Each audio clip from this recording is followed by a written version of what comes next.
Pessoal, vamos lá. Então, mais um vídeo aí da aplicação da Fórmula Mágica. Esse vídeo é muito especial porque a gente está comemorando o segundo aniversário da aplicação. Eu não fiz um bolinho, não preparei nada aqui, mas é aí um marco que a gente está completando nessa aplicação da Fórmula de 2 anos. Então, para quem está chegando agora, eu estou fazendo a aplicação desse livro aqui.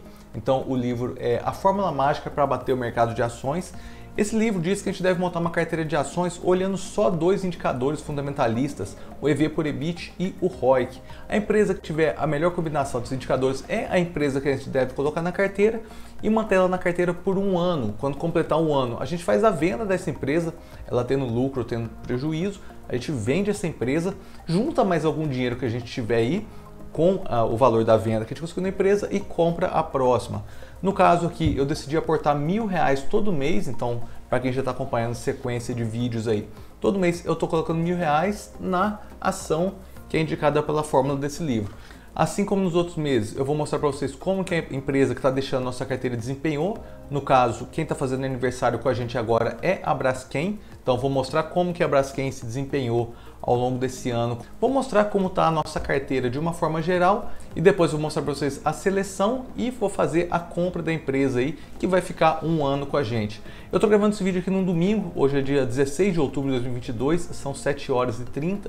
Eu não vou conseguir fazer a compra aqui ao vivo com vocês, mas no final do vídeo eu vou sobrepor a tela do celular, vou pegar meu celular aqui, abrir o aplicativo e fazer a compra, narrando por cima aí para vocês, então, a venda da Braskem e a compra da próxima empresa da nossa carteira. Então, chega de enrolação, vamos para a tela do computador aqui.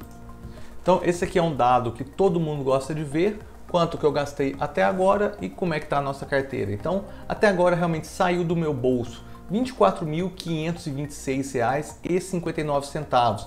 A nossa carteira está valendo agora R$ 25.089,64 e ao longo desses 2 anos aí que a gente está fazendo a aplicação da fórmula, eu recebi R$ 2.230,78 de dividendo.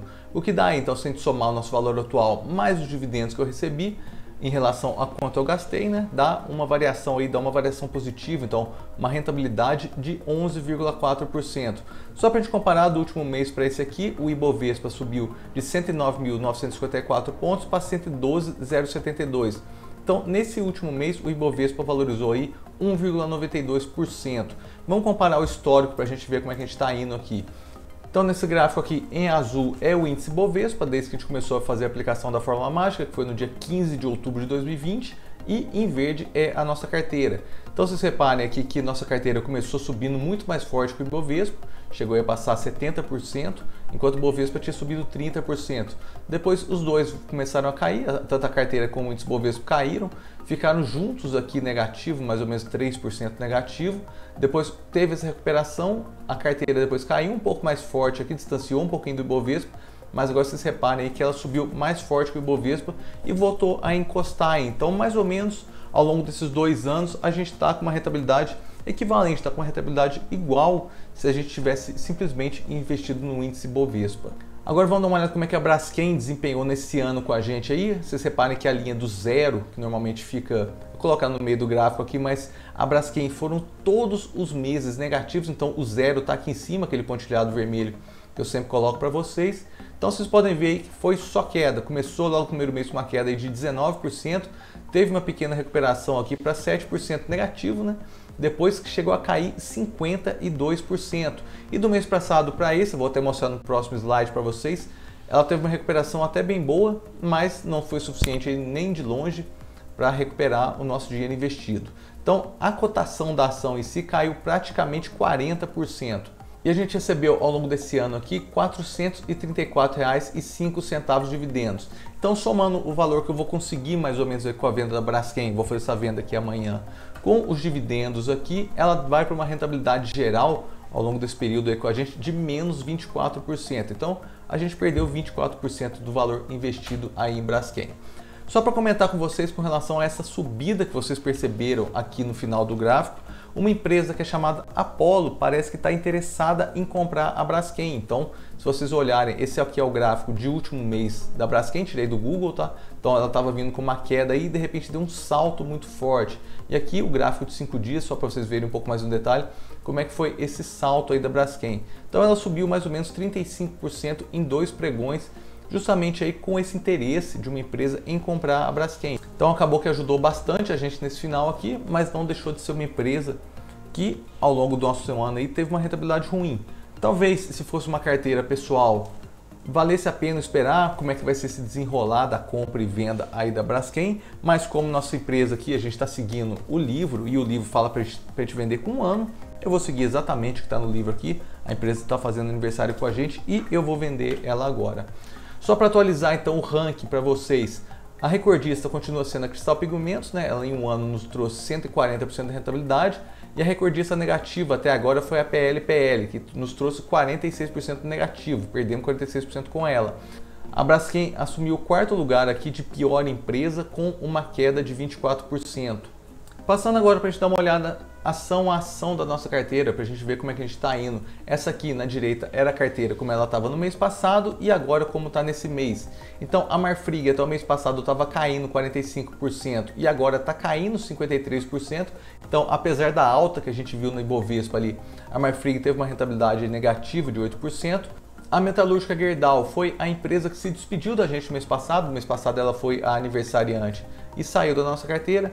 A CSN Mineração até o mês passado estava caindo 42% e agora está caindo 47%. Então são duas empresas aí que, se continuarem assim, elas vão assumir lugares bem altos no ranking de piores empresas. E é até interessante comentar, vou voltar nesse slide aqui para vocês verem. Reparem que a Marfrig foi a primeira empresa que a gente comprou quando a gente começou a Fórmula Mágica, no dia 19 de outubro de 2020. Ela nos trouxe uma rentabilidade de 88% em 1 ano. E agora, voltando aqui para a nossa carteira, reparem que ela está com uma rentabilidade negativa de 53%. Então, foi uma ótima empresa aí entre 2020 e 2021 e está sendo uma péssima empresa aí em 2022. Continuando na sequência aqui, a Braskem é a empresa que está saindo da nossa carteira hoje. Ela estava caindo 52%, vocês viram no gráfico ali, e agora ela está caindo em aproximadamente 40%. Na sequência, a SLC até o mês passado estava subindo 3,67% e agora ela está caindo 2,91%, então mais uma empresa aí negativa. A Eternit estava caindo 24% e agora ela está caindo 27%, então outra empresa negativa na nossa carteira. A DEXP até o mês passado estava caindo 28%. E agora ela praticamente está estável, está zerada, então ela teve uma recuperação muito forte esse mês, então ela teve uma alta aí de 28% esse mês. A Mali Metal Leve até o mês passado estava subindo 2,14% e agora 2,18%, então está praticamente estável de um mês para o outro. A Ferbasa, a Companhia de Ferros e Ligas da Bahia, até o mês passado estava subindo 25%, agora está subindo 17%, mais uma empresa aí que teve uma queda. Fertilizantes Edgar, até o mês passado estava caindo 27%, e agora ela está aí caindo 30%, mais uma empresa negativa na nossa carteira. A Kepler até o mês passado estava subindo 22% e agora subiu para 28%. A Cury até o mês passado estava subindo 62% e agora ela está subindo 90%. Então a Cury, quem está acompanhando os vídeos, é uma empresa que todo mês está subindo, realmente ela está com uma alta aí bem impressionante. E se continuar nesse ritmo, ela vai assumir um dos melhores postos ali no ranking de melhores empresas. E só para não esquecer, a Taurus Armas foi a empresa que a gente comprou, ela já teve na nossa carteira no ano passado, saiu e voltou aqui para a nossa carteira da Fórmula Mágica. Ela foi comprada mês passado e começou aí com uma pequena queda de 1,5%.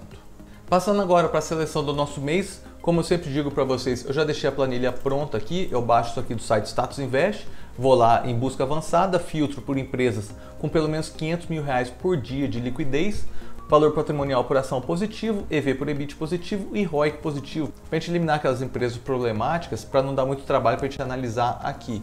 Só lembrando que a gente não pode comprar empresas de concessão pública, então empresas aí elétricas, empresas de saneamento e nem empresas puramente financeiras, então empresas de pontos de cartão, empresas, bancos, corretores de seguros, que são empresas puramente financeiras. Então, dando uma olhada aqui, a empresa está aqui, tá? Vou revelar para vocês daqui a pouquinho a nossa seleção, mas só para a gente ir na sequência. A Bradespar é uma empresa puramente financeira, então a gente pula. Assim, a gente já conversou várias vezes sobre ela aqui, ela vendeu um imóvel e apurou a receita desse imóvel como lucro, então distorceu todos os indicadores dessa empresa, isso aqui ela não deve ser considerada na nossa análise. E além do que eu falei para vocês, de concessão pública, empresas financeiras, empresas que tenham não recorrentes, que são eventos que geram receita para a empresa fora da atividade operacional dela, então como é o caso da Sim aqui, que ela vendeu o imóvel e apurou isso como lucro, ou empresas aí que ganham ações na justiça, recebem reembolsos aí de impostos pagos, causas trabalhistas. Então isso aí são não recorrentes e podem impactar no resultado da empresa. Então quando isso acontece a gente deve pular ela porque todos os indicadores ficam distorcidos. Então a Fertilizantes Ehlinger já está na nossa carteira, a Unipar Carbocloro ela teve não recorrentes tanto no terceiro trimestre de 2021 como no quarto trimestre de 2021. A Taurus está na nossa carteira, Eternit já está na nossa carteira e aqui uma sequência de não recorrentes, tá gente? A Metalúrgica Gerdau teve não recorrente, a Unipar a gente já falou dela aqui em cima, a Metalúrgica Gerdau de novo. A Petrobras teve um não recorrente no terceiro trimestre de 2021, a Gerdau também um não recorrente no terceiro trimestre de 2021, Petrobras e Gerdau de novo. Enalta teve um não recorrente no quarto trimestre de 2021, a Vale teve um não recorrente no primeiro trimestre de 2022, a Ferbasa está na nossa carteira, a Kepler está na nossa carteira e a DXP já está na nossa carteira. E na sequência aqui é uma empresa que ainda não tinha aparecido para a gente, que é a JBS Friboi. Para quem não sabe, é aí uma empresa de frigoríficos, uma empresa de processamento aí de carne. Eu deixei ela aberta aqui no site Status Invest, vou dar um pouquinho mais de zoom para vocês verem melhor aí, para a gente dar uma olhada como é que ela está indo. Então é uma empresa aí que está com PL baixíssimo, 2,32, realmente é um PL muito baixo, mesmo em comparação com o histórico da empresa aqui. Os valores mínimos tinham sido em 2015, 7,84 e 2021, 4,40. Então ela está com preço-lucro no mínimo histórico aí da empresa. A margem líquida ela não é uma margem líquida alta, é uma margem líquida até baixa, 6,21%, não é... Eu prefiro empresas aí com uma margem líquida acima de 10%, mas é uma empresa aí que tem um retorno sobre o capital investido, o retorno sobre o valor da empresa bom, acima de 20% e até 50% nesse caso. Não, é uma empresa que não tem muito problema de dívidas, a dívida líquida dela sobre o EBITDA está abaixo de 3, está bem tranquilo, e a liquidez corrente dela, então a capacidade de pagar as dívidas de curto prazo, está em 1,5 praticamente, então ela consegue pagar tranquilamente as dívidas de curto prazo. Então, batendo o olho aqui, olhando rapidamente, não tem nada aí que chama muita atenção na empresa, que desabone a empresa. Vamos dar uma olhada realmente na tabela aqui dela. É uma empresa que, se vocês repararem, né, tem uma receita enorme, a receita da empresa é muito grande, na faixa de 80, 90 bilhões por trimestre. Então, realmente é uma empresa aí que tem um faturamento, uma receita muito alta. Os custos aqui, se a gente for acompanhar, então, o crescimento da receita, um crescimento tranquilo, um crescimento aí mais ou menos constante, mais ou menos estável. Com isso, os custos acompanham, é a tendência sempre que a gente tem um aumento de receita, os custos aumentarem junto. O lucro bruto com isso também não vejo nada de problemático, vai subindo aqui de 11 bilhões, 16 bilhões, 19 bilhões, 16. Então tem uma subida aí, tem um pouco de oscilação, mas não vejo nada que desabone a empresa. As despesas operacionais dela, então aqui, normalmente as receitas não recorrentes aparecem aqui, os lucros não recorrentes aparecem aqui, a empresa deixa de ter uma despesa operacional e passa a ter uma receita aqui operacional. Não é o caso, a empresa aqui 9 bilhões gasto, 8 bilhões, 10 bilhões, 9 bilhões, 8 bilhões e meio, então super tranquilo. Com isso o EBITDA fica tranquilo, porque o EBITDA simplesmente é a subtração do lucro bruto das despesas. E a amortização e depreciação bem estável aqui, o que é esperado de uma empresa industrial, que é principalmente a depreciação dos equipamentos da empresa. Com isso, o EBIT é um EBIT aí super tranquilo, super estável. E é a última linha que a gente analisa, porque os indicadores que a gente está usando para fazer a seleção aqui da fórmula mágica param na linha do EBIT. Eu não estou vendo nenhum problema nessa empresa, então a JBS vai ser a compra do nosso mês. Então, pessoal, só reforçando, como eu estou gravando esse vídeo aqui num domingo à noite, eu não vou conseguir fazer a compra ao vivo com vocês, mas eu vou colocar a tela do celular aqui para vocês agora, fazendo a venda da Braskem, juntando mais R$1.000 aí e fazendo a compra da JBS. Para a gente encerrar aqui, então, estou no aplicativo do Inter, vou investir, Ações Brasil, aqui em operar, então eu vou vender minhas 47 Braskem que eu tenho, então BRKM5F, para a gente conseguir vender no fracionário, são aí 47 unidades e o preço que estão oferecendo na compra é R$ 35,52. Vou colocar um pouquinho mais baixo aqui, R$ 35,50 para vender com certeza. Vou colocar vender aqui, minha assinatura. A gente está apurando em mais ou menos R$ 1.670. No caso é até interessante isso aqui que aconteceu. Eu estou com a alocação, né, aluguel de ações meu do Inter está ativado, então as minhas ações da Braskem estão alugadas. Eu não consigo fazer a venda delas enquanto estiver alugada. Então eu vou ter que pedir aqui, vou cancelar o aluguel de ações para voltar para minha carteira, para poder fazer a compra para fazer a venda da Braskem e para fazer a compra da JBS. Mas para a gente então, para a gente não perder o que a gente estava fazendo aqui, eu já vou fazer a compra da JBS, como se a gente tivesse feito a venda aqui da Braskem. Então a gente vai comprar aí mais ou menos R$ 2.600 de JBS. Então aqui um lote vai dar 2.470, vou colocar um pouquinho mais alto que para executar com certeza. Então estou comprando a JBS aqui, um lote. Vai faltar aí mais ou menos R$ 180 para a gente completar essa compra. Então, fechando a compra do lote integral, beleza, executado com sucesso. Eu vou vir aqui e vou executar um pouquinho no fracionário também, só para a gente ficar com o valor certinho. Então, como eu falei para vocês, vai ser mais ou menos aí na casa de R$ 180. 7 ações, porque vai dar mais ou menos o valor. Então, comprei um lote integral e vou comprando mais 7 ações aqui no fracionário. Aí beleza, então agora a gente comprou aqui 107 ações da JBS. Eu vou lançar isso aqui na planilha e vamos voltar para o vídeo. E pessoal, nesse vídeo é isso, eu espero que vocês tenham gostado. Qualquer dúvida que vocês tenham ficado, eu estou à disposição. Podem mandar um comentário aqui no YouTube ou um direct no Instagram e até o próximo vídeo. Um abraço.